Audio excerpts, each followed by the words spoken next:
Halo rekan sejawat dan teman-teman semua, selamat datang di video pembelajaran dari kelompok kami. Hari ini kita akan membahas topik yang sangat kompleks dan krusial, yaitu peran kolaboratif perawat dalam pemberian obat sistem endokrin. Betul sekali Joyce, jadi obat sistem endokrin itu tidak terbatas pada insulin saja loh teman-teman, melainkan melibatkan hormon tiroid, obat oral glikemik, hingga kortikosteroid. Jadi di sini perawat itu memiliki 4 peran vital, yaitu mulai dari pengkajian, pelaksanaan pemberian obat, monitoring efek terapeutik dan efek samping, hingga edukasi pasien serta keluarga. Tanpa tunggu lama lagi, mari kita simak alurnya. Pilar pertama adalah pengkajian dan pemberian obat. Sebelum obat endokrin masuk ke tubuh pasien, perawat wajib mengkaji data klinis dasar seperti memeriksa kadar gula darah sebelum memberikan insulin dan metformin atau memeriksa denyut nadi sebelum memberikan hormon tiroid. Pilar kedua adalah monitoring efek terapeutik dan efek samping. Obat endokrin memiliki efek sistemik yang sangat luas. Perawat harus jeli mengevaluasi apakah obat berjalan dengan baik atau menimbulkan respon yang merugikan, seperti tanda-tanda hipoglikemia atau sindrom Cushing akibat kortikosteroid. Pilar ketiga, edukasi pasien dan keluarga. Karena gangguan sistem endokrin bersifat kronis sehingga perawat bertanggung jawab untuk memastikan pasien dan keluarga melanjutkan terapi di rumah secara patuh dan aman. Ini buat hasil evaluasi dunia A yang diwujudkan dengan komorbiditas diabetes mellitus, hipertiroidisme, sama peradangan pankreas. Untuk selanjutnya bisa dilakukan injeksi insulin ke cepat dalam pemberian karena nilai GDS-nya baru 80 mg per desiliter. Lalu setelah itu bisa dilanjutkan kemudian obat oral metformin 500 mg, kemudian levotiroxin 50 mg untuk tiroidnya. Lalu juga kortikosteroid atau dexamethasone 4 mg via intravena ya. Baik, terima kasih atas instruksinya Dr. Irfan. Namun berdasarkan data pengkajian saya pada pagi hari ini, pasien itu mengalami penurunan denyut nadi, yaitu berada di 58 kali per menit, dan juga pasien itu mengeluhkan sedikit mual. Bagaimana analisis dari sisi farmasi klinis apoteker Aryan terkait kombinasi obat-obatan ini? Untuk daftar obatnya itu analisis yang bagus nih dokter. Jadi pemberian levotiroxin untuk hipertiroid memang harus diwaspadai secara ketat, apalagi pada pasien dengan bradikardi atau detak jantung yang lemah tadi ya. Berikutnya memberikan obat ini saat perut kosong ya, agar memberikan penyerapan yang lebih optimal. Nah, untuk siang ini bisa memberikan metformin yang harus diberikan saat makan ataupun setelah makan agar tidak mual. Nah, serta waspadai juga penggunaan kortikosteroid karena untuk obat tersebut memiliki efek samping ya, yang berupa dapat meningkatkan kadar gula darah sehingga berlawanan dari kerja insulin itu sendiri. Betul, yang dikatakan apoteker Aryan untuk Nasota bisa langsung dilaksanakan ya instruksinya. Baik, terima kasih apoteker Aryan dan juga Dr. Irfan. Berarti untuk siang ini saya akan memberikan insulin subkutan, metformin oral pasca makan, dan juga kortikosteroid intravena. Sembari terus memonitor ketat fluktuasi kadar gula darah dan juga tanda vital pasien. Sekarang kita akan masuk ke tahap teknik pemberian obat dan monitoring pasien secara langsung. Perawat Vika akan menerapkan prinsip 7 pilar dan pengajian fisik secara sehat.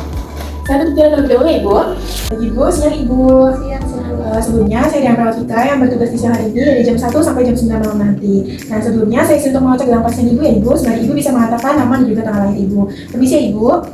Indriani Alfa 20 Desember 1990. Baik, dengan Ibu Indriani Alfa dengan tanggal lahirnya 20 Desember 1990 ya Ibu. Nah sebelumnya saya di sini bertujuan untuk memberikan obat melalui insulin ya Ibu. Nah apakah Ibu ada pertanyaan? Tidak ada. Tidak ada. Apakah Ibu ada keluhan lain Ibu? Nah, ini buat saya agak kemual sedikit sih Baik Ibu, mungkin nanti saya izin cek dulu untuk gula darah sewaktunya Ibu. Mungkin saya akan melakukan tindakan selama 15 menit. Apakah Ibu bersedia? Bersedia. Baik Ibu, saya izin untuk melakukan tindakan untuk pemberian obat insulin. Nanti mungkin agak sedikit sakit Ibu karena obatnya itu nanti akan saya suntikkan di area perut. Nah sebelum itu nanti juga saya izin untuk mengecek gula darah sewaktu Ibu. Mungkin nanti untuk mengetahui bahwa gula darah Ibu apakah tinggi atau tidak. Mungkin untuk insulin nanti saya sudah berbicara dengan farmasi dan juga dokter untuk dosis-dosis terkait untuk yang diberikan kepada Ibu.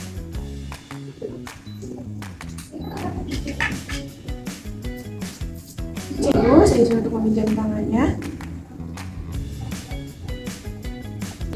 Oke Ibu, ini mungkin agak sedikit sakit namun tidak terlalu sakit banget. Permisi Ibu, 1, 2, 3. Oke. Permisi Ibu, saya izin untuk cek. Baik, untuk darahnya sudah sedikit tidak keluar terlalu banyak Ibu, saya izin untuk bawa ke Pemkot. Saya izin untuk melakukan penyuntikan insulin. Oke Ibu, saya izin untuk mengecek gula darah terlebih dahulu. Ibu bisa menekannya agak sedikit ditekan. Baik Ibu, permisi. Baik, untuk gula darah sewaktunya yaitu 280 mg per desiliter, itu tinggi ya Ibu. Mungkin ini juga waktu yang tepat untuk saya memberikan obat insulin ya Ibu. Sebelumnya saya izin untuk menaruh insulin terlebih dahulu. Baik Ibu, mungkin setelah ini saya akan memberikan obat melalui insulin, yaitu saya izin untuk membuka selimut Ibu ya Ibu, karena saya akan menyuntikannya di area perut. Ini untuk mengatur dosisnya terlebih dahulu. Sesuai yang berikan, pertama saya alkohol swab terlebih dahulu di bagian area perut ibu. Permisi. Baik, saya izin untuk mencubit agar dicubit ya ibu. Untuk dosisnya sudah saya atur. Saya akan suntikan secara subkutan. Oke ibu. Ibu bisa tarik nafas, buang, tarik nafas, buang, tarik nafas, buang. Baik. 1, 2, 3, 4, 5, 6, 7, 8, 9, 10. Saya izin untuk cabut ibu, permisi. Ibu, saya izin untuk melakukan sesuatu terlebih dahulu ibu di area tadi, permisi ibu. Baik. Baik ibu, untuk tindakan yang sudah selesai, saya izin untuk merapikan bajunya ya ibu. Sembari saya juga akan merapikan selimut-selimutnya. Permisi, saya izin untuk merapikan alat-alat dan juga bantuan ketiga. Baik ibu, untuk obatnya juga nanti ada obat metformin. Tapi ibu tadi perutnya merasa mual ya ibu, mungkin nanti ini diminum saat ibu itu disuapan pertama setelah makan atau enggak setelah makan, nanti langsung diminum ya ibu supaya nanti mungkin mualnya sudah reda gitu. Baik ibu, untuk obatnya ini saya berikan di sini ya ibu, diminum setelah makan atau enggak satu suapan setelah makan. Baik ibu, untuk tindakannya sudah selesai. Apakah ada pertanyaan ibu? Tidak ada. Bagaimana perasaan ibu setelah tindakan? Nyaman tapi udah diberiin obat sih. Baik. Apakah ibu merasa pusing? Tidak ada ibu, untuk tindakannya sudah selesai. Saya untuk kembali ke ruang perawat terlebih dahulu. Namun saya akan kembali lagi ke ruangan ibu di pukul 4 sore nanti untuk pengecekan gula darah sewaktu ibu ya ibu. Mungkin saya kembali jika ibu memerlukan bantuan sebelum saya datang, nanti ibu bisa menekan tombol di kanan atas ibu untuk memanggil nurse yang lainnya. Terima kasih ibu. Selamat siang. Semoga cepat sembuh ya ibu. Terima kasih sus. Ya. Pilar terakhir dan yang tak kalah penting adalah edukasi pasien dan juga keluarga. Pemahaman pasien dan juga keluarga sangat berpengaruh terhadap keberhasilan terapi jangka panjang obat endokrin pada saat pasien rawat jalan. Selamat sore Ibu. Betul dengan Ibu Upaya. Oke, sebelum perkenalkan saya pelatihnya akan bertugas pada pukul 4 sore sampai pukul 10 malam. Jadi Ibu akan Baik Ibu, untuk memulai tindakan ini diperlukan waktu 5-10 menit sebelumnya. Maka Ibu bersedia? Sedia. Baik, bersedia. Saya izin untuk melakukan penegasan Ibu bagaimana cara pemberian obat ke daerah seputar. Ini saya menggunakan dibantu oleh pegang tangan, akan tetapi nanti di relief-nya Ibu menggunakan di bagian perut ya Ibu. Tapi nanti tuh pada area bagian perut Ibu harus berpindah-pindah. Boleh di perut nanti sebelah kanan. Kalau memang sudah disuntik pada bagian sebelah kanan, Ibu ukur menggunakan 2 jari, nanti boleh pindah ke sampingnya seperti itu agar kulitnya tidak mengeras Ibu. Kalau tidak di perut Ibu mungkin terasa sakit, Ibu boleh menyuntikkan insulin di area paha ya Ibu. Yang penting di area jaringan kulit seperti itu Ibu. Saya izin untuk Jangan itu yang harus pindah-pindah ya sus. betul sekali. Kenapa harus pindah-pindah? Karena biar kulitnya itu tidak mengeras Ibu dan nanti Ibu tuh tidak sakit gitu. Baik Ibu, saya mulai ya untuk prosedurnya. Ibu boleh melihat saya secara seksama biar Ibu mengerti nanti kalau memang ada yang perlu ditanyakan boleh di akhir sesi. Oke? Cepat Ibu. Sedikit dicubit ya Ibu. Maaf sebelumnya.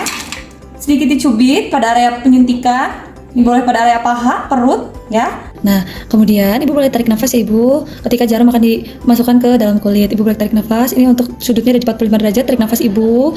Nah, obatnya itu ditekan terlebih dahulu. Nah, Ibu boleh tarik nafas. Saya akan menahannya 1, 2, 3, 4, 5, 6, 7, 8, 9, 10. Nah, ketika sudah 10 detik, Ibu boleh tarik pen insulinnya. Nah, setelah itu sudah selesai nih Ibu. Ibu boleh tahan dulu 1, 2, 3, 4, 5 selama 5 detik, baru di swab. Swabnya pelan saja ya Ibu, ketika terkontaminasi dengan alkohol swab untuk obatnya. Oke, baik Ibu, untuk tindakannya sudah selesai. Bagaimana perasaannya? Perasaannya tapi saya mulai agak paham nanti sudah nanti akan terapi di rumah pas pengobatan pemberian obat sih sus. Oke, sebelum saya meninggalkan ruangan, apakah ada yang ditanyakan terlebih dahulu? Sus itu Kenapa? tadi jarumnya itu harus sekali pakai atau boleh dipakai terus terus? Oke, ini untuk jarumnya kan ini kecil ya. Ibu nanti boleh beli pen insulinnya di apotek gitu.